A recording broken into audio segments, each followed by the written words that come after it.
Good morning everyone, I welcome you to all in this new vlog. So friends, अभी morning का time हो रहा है 7 बजे का और आप बारिश देख सकते हो। पूरी रात से बारिश हो रही है, इतनी बारिश हो रही है हिमाचल में, मतलब जिसका कोई हिसाब नहीं है। और आने वाले 2 दिन में बहुत ज़्यादा बारिश बताई है। Today is 31 August and friends, अभी मैं पढ़ने लगी थी बैठने। मुझे आज फ्रेंड्स इसको मॉडर्न हिस्ट्री को ख़त्म करना है। मैंने कहा था कि मुझे अगस्त में ही इसको ख़त्म करना है किसी भी हाल में। तो आज मुझे ये है सारा पढ़ने के लिए, ये सारा मैंने मतलब पहले पढ़ा है इसको, बस मुझे जस्ट रिवाइज ही करना है, रिकॉल करना है चीज़ों को और बस ख़त्म करना है। तो अभी जो स्टार्ट कर रही हूँ मैं, India under British rule, governance and other aspects. और फ्रेंड्स, इन ब्रिटिश को पढ़ पढ़ के मतलब इतना इनको पढ़ लिया और इन्होंने जो किया है ना यहाँ पे आके, उसके बारे में पढ़ के इन पे इतना गुस्सा आता है ना कि इनका कचूमर बना दूँ मैं। और ये सब चीज़ें करनी है मुझे अभी। चलिए फ्रेंड्स, तो स्टार्ट करते हैं। और जैसे ही जो जो चीज़ें पढ़ूंगी, कुछ हाईलाइट करने वाला होगा, कुछ बहुत इम्पॉर्टेंट होगा, तो वो आपके साथ भी शेयर करूंगी। तो विदाउट वेस्टिंग टाइम जल्दी से शुरू करते हैं और इसको आज ही ख़त्म करना है किसी भी हाल में, और अच्छे से पढ़ के ख़त्म करना है। ऐसा नहीं है कि हाँ जस्ट जल्दी जल्दी जल्दी। तो चलिए करते हैं start. And friends, one more thing, मेरे लिए पॉसिबल नहीं है फ्रेंड्स कि मैं अगर 6 घंटे पढ़ रही हूँ, 8 घंटे पढ़ रही हूँ, तो फ़ोन का कैमरा 8 घंटे ऑन रख सकूँ। और वैसे भी कैमरा सामने ऑन हो तो डिस्ट्रैक्शन होती है, बार बार ध्यान फ़ोन की तरफ, कैमरे की तरफ जाता है। सो मैं जो बीच बीच में मुझे इंपॉर्टेंट कुछ चीज़ लगेगी बुक में, कुछ हाईलाइटेड आएगा जो मुझे लगेगा आपके साथ शेयर करना चाहिए, तो वो क्लिप मैं बीच बीच में ले लूँगी और ऐसे मैं कंटिन्यू अपना करती हूँ।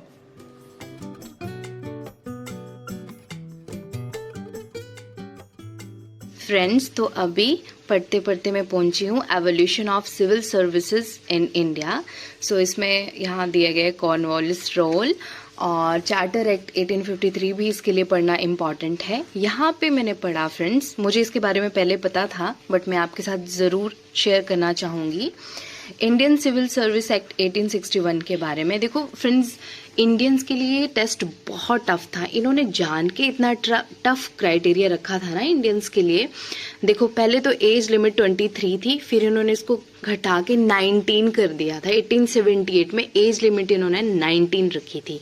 दूसरी बात, इन्होंने क्या किया था, जो सिलेबस का करिकुलम था that was heavily weighted towards European subjects, which was an advantage for British candidate but disadvantages for Indians. और इन्होंने क्या किया था कि जो एग्ज़ाम होगा वो लंदन में होगा, तो इंडियंस को ट्रैवल करना पड़ेगा England, which was expensive and inaccessible for many. नहीं जा सकते, नहीं एफोर्ड कर सकते थे, उस टाइम इतनी ज़्यादा गरीबी होती थी और इतना दूर ट्रैवल करना, वहाँ रहने का, एक एग्ज़ाम के लिए बहुत डिफ़िकल्ट था इंडियंस के लिए। और इन्होंने उसमें जो पोर्शन रखा था यूरोपियन सब्जेक्ट्स का और क्लासिक्स का, वो ऐसा रखा था कि मतलब यूरोपियन के फेवर में। और फिर भी देखो, 1863 में सत्येंद्र नाथ टैगोर जो थे वो बने थे first Indian to qualify for the Indian civil services. कितना मतलब हमारे लिए प्राउड की बात है। एंड फ्रेंड्स, मैं आप सबसे एक क्वेश्चन पूछना चाहती हूँ, दैट इज कि आप चाहते हो, जैसे आज हमारी जो जनरल कास्ट के लिए एज लिमिट 32 है और जो अटेम्प्ट हैं हमारे पास वो 6 हैं, तो आप चाहते हो कि इसमें चेंज होना चाहिए? अगर होना चाहिए तो क्यों? जैसे अटेम्प्ट, आप चाहते हो कि ये अटेम्प्ट वाला क्राइटेरिया बढ़ना चाहिए, ज़्यादा अटेम्प्ट होने चाहिए, या एज लिमिट वाला जो है ये ज़्यादा होना चाहिए? आप सोचते हो ऐसा कुछ? अगर आप सोचते हो तो प्लीज़ मुझे कमेंट करना, बट विद रीज़न कि आप ऐसा क्यों सोचते हो, आप बताना मुझे जानना है।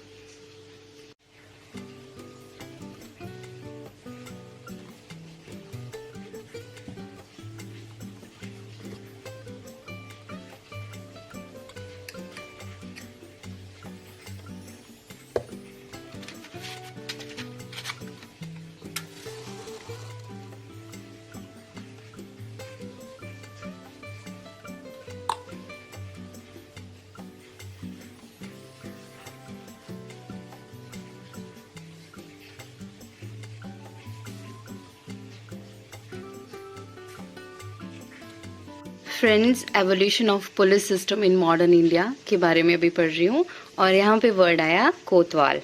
तो आपने वो कहावत सुनी होगी, उल्टा चोर कोतवाल को डांटे। तो वो कोतवाल कौन होता है?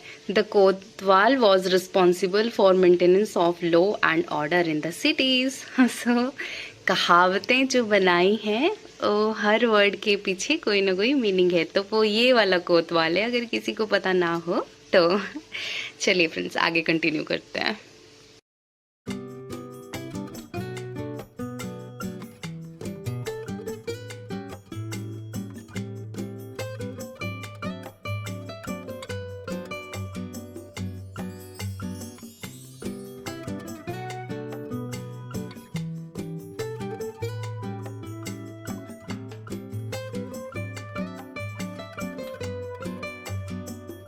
फ्रेंड्स, अभी 1 बजे का टाइम हो रहा है और मैं पहुंची हूँ यहाँ पे। द इंडो पाक वॉर 1965 में हुआ था। फ्रेंड्स, मैं आपको बताना चाहूँगी, मेरे जो ग्रैंडफादर हैं, दादाजी 82 ईयर्स ओल्ड हैं। मेरे दादाजी इस युद्ध में थे, इस वॉर में थे और पाकिस्तान के अगेंस्ट ये वॉर था। और मेरे दादाजी बताते हैं कि हम मतलब जो इनका काफ़ी एरिया था, बोलते हैं कि मुझे याद नहीं है इतना, बट लाहौर और सियालकोट वाले एरिया तक पहुंच गई थी हमारी इंडियन आर्मी। और फिर बाद में वो सीज़ फायर हो गया था, जिसमें भारत ने ही पहल की थी, बिकॉज़ अमेरिका का, यूएन का भारत के ऊपर बहुत प्रेशर था, बहुत सारी चीज़ें थी। 1962 में वॉर पाकिस्तान चाइना के साथ हुआ था इंडिया का, 2-3 साल के अंदर दूसरा युद्ध। और उस टाइम 1965 के टाइम अमेरिका ने बहुत सारे एडवांस जिसको बोलेंगे हम हथियार, वो पाकिस्तान को दिए थे। बट हमारी आर्मी, इंडियन आर्मी तो इंडियन आर्मी है, चाहे जो मर्जी जितने मर्जी एडवांस हो जाएं जो हमारी एनिमी कंट्री हैं वो। बट उस टाइम मतलब बहुत ऐसी गरीबी थी, फिर ड्रॉट फैला था उस टाइम, और हम इंडियन उस टाइम वीट के लिए भी अमेरिका और उस सब पे डिपेंड थे। तो बहुत सारे सर्कमस्टांसेस थे। आप पढ़ना इसको, पेज नंबर 661 पे है ये स्पेक्ट्रम जो बुक है मॉडर्न हिस्ट्री की, उसमें। और मेरे दादाजी फ्रेंड्स इस वॉर में जख्मी हुए थे। मेरे दादाजी को 3 गोलियां लगी थी और जिसमें से 1 गोली तो मेरे दादाजी को गले में लगी थी, थ्रोट के पास, और वो 2 महीने तक गले के अंदर रही थी, मतलब हॉस्पिटलाइज थे। तो डॉक्टर निकालने का रिस्क नहीं ले रहे थे उसको, बहुत ऐसे फंसी हुई थी, मतलब गले मुंह हड्डी के बीच में ऐसे कुछ था। और मैं जब घर जाऊंगी फ्रेंड्स, आप मुझे याद करवाना, मैं याद रखूंगी, मैं दिखाऊंगी मेरे दादाजी को जहाँ जहाँ गोलियां लगी थी। वो गोलियां भी मेरे दादाजी ने रखी हैं अपने पास, और जैसे स्टिचेस ऑपरेशन हुए थे ना, तो वो भी पूरे निशान है वैसे, तो मैं दिखाऊंगी आपको। और अभी मैं ये पढ़ रही थी, मुझे दादाजी की बहुत याद आ रही है और मुझे बहुत मन कर रहा है कि मैं उनको फ़ोन करूं। वो बहुत सुनाते हैं, पूरा ऐसे सिनेरियो सुनाते हैं, इतना मज़ा आता है सुनने में कि क्या क्या चीज़ें हुई थी उस टाइम पे, कितनी ब्रेव है हमारी इंडियन आर्मी।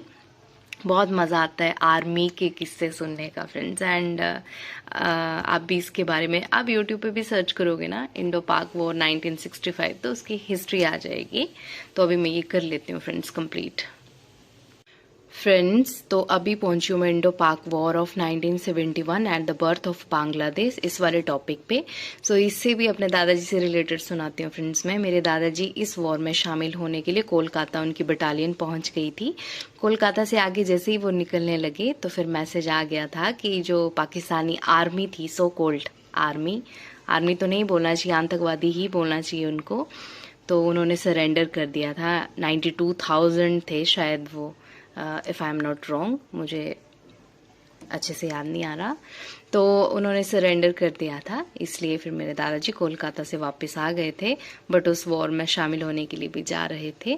सो दादाजी सुनाते हैं इंडियन आर्मी की ब्रेवरी के किस्से, वो सारा सर्कमस्टांसेस, सिनेरियो, उस टाइम जो जो चीज़ें वहाँ पे हो रही थी, मतलब मज़ा आता है सुनने में फ्रेंड्स। अगर मैं घर जाऊंगी, मुझे मौका मिलेगा, तो मैं ज़रूर एक छोटा सा पॉडकास्ट करूंगी दादाजी के साथ, आप सुनना फिर। मतलब बहुत, इतने हमारी आर्मी के वीरता के जो किस्से हैं ना, जितना सुनो इतना इंटरेस्ट बनता है और इतना मज़ा आता है ना सुनने में कि मैं आपको क्या बताऊं। तो चलिए फ्रेंड्स, मैं करती हूँ कंटिन्यू।